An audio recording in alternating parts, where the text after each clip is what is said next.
Good morning. I am currently making a screencast. So, uh, just so you know, so I can share this on Google Classroom from our YouTube channel for those people who are having trouble logging on today. We're a year into this pandemic, we're a year into virtual learning, but hey, we still have road bumps along the way.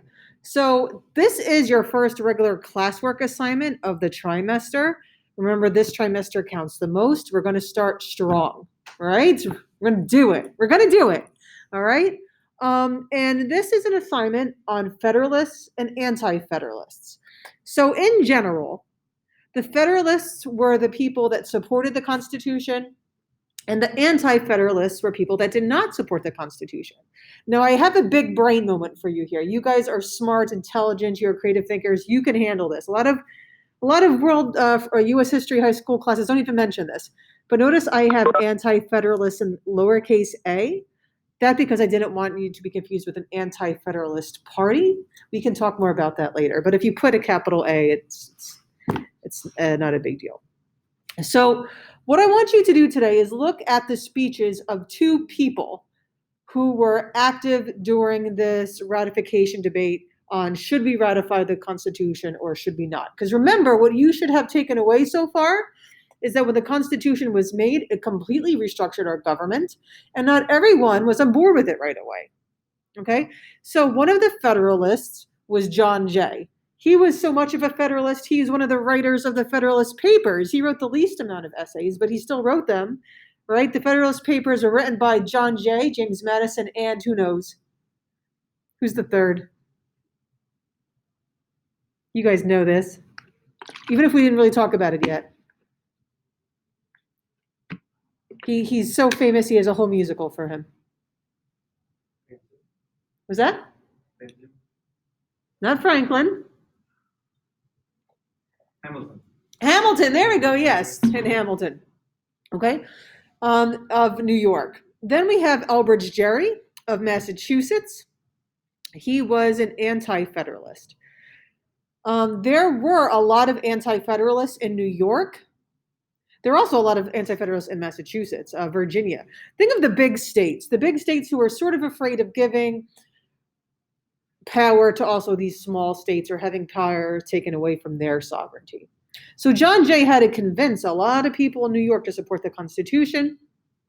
And Elbridge Gerry was summarizing why a lot of people from Massachusetts don't support it. Okay, so under each side, there's a link. So for John Jay, this is from Liberty Fund, an organization that has given me lots of opportunities to be a better teacher. So here's a speech of his, okay? Do you need to read every single word? No. Is it awesome if you do? Of course. Okay. Then we have Elbridge Gerry. And the first page is like background. Do you need to read that? No. Is it beneficial? Of course. Okay. And then the second page is his speech. Remember that speech we did for our journal last class of James Wilson, his State House speech? That was October 6th, 1787. So you see, like September, October, right? The Constitution was signed middle of September, so you get a lot of people now on one side or the other giving these speeches. So if you had me as a freshman, we've done word, phrase, sentence before. You're going to, from that whole speech, so from John Jay's speech and from Elbridge Gerry's speech, find one word that summarizes how they feel about it. From within their speech. What's a word they say, they're like, oh, that really summarizes how they're feeling. Okay, you don't need to explain it. We can talk about that later. Just put the one word here. The second thing is a phrase. So not a whole sentence. It might be something between two commas. It might be the beginning of the sentence or an end of a sentence. But that either supports, that represents a reason why they want to support or not support it. So if it says like, we don't need a standing army. Okay, I don't think it says that. But they'll be like, oh, that's a reason why we need to whatever. Okay?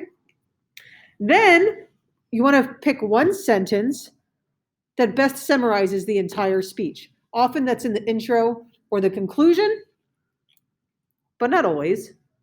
Okay, so you see how you don't need to exactly read all the speech for word. It's awesome if you can. If you want to annotate it, great.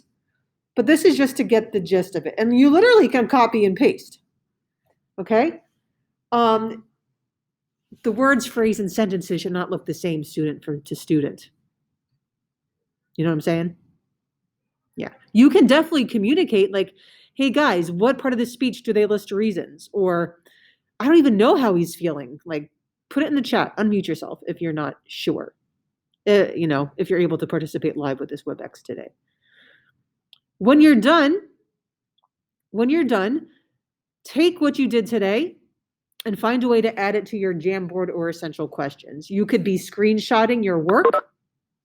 You could be just taking a Post-it note and say, like, I learned that John Jay was a Federalist and Elbridge Gerry was an anti-Federalist, whatever. Find something to add.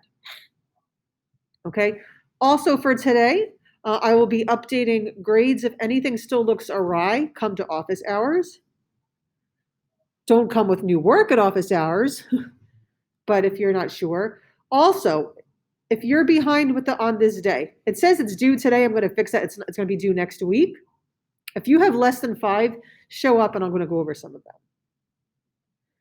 All right, so I'm going to stop the screen recording in a second, but maybe if you have a question on it, it'd be helpful. Does anyone have any questions who's here on this assignment? Okay, so I'm going to stop the screencast. I'm going to post this to Classroom. I'm going to keep the WebEx open. Don't leave the WebEx if you're here. And we'll see how the rest of this technology chaotic day goes.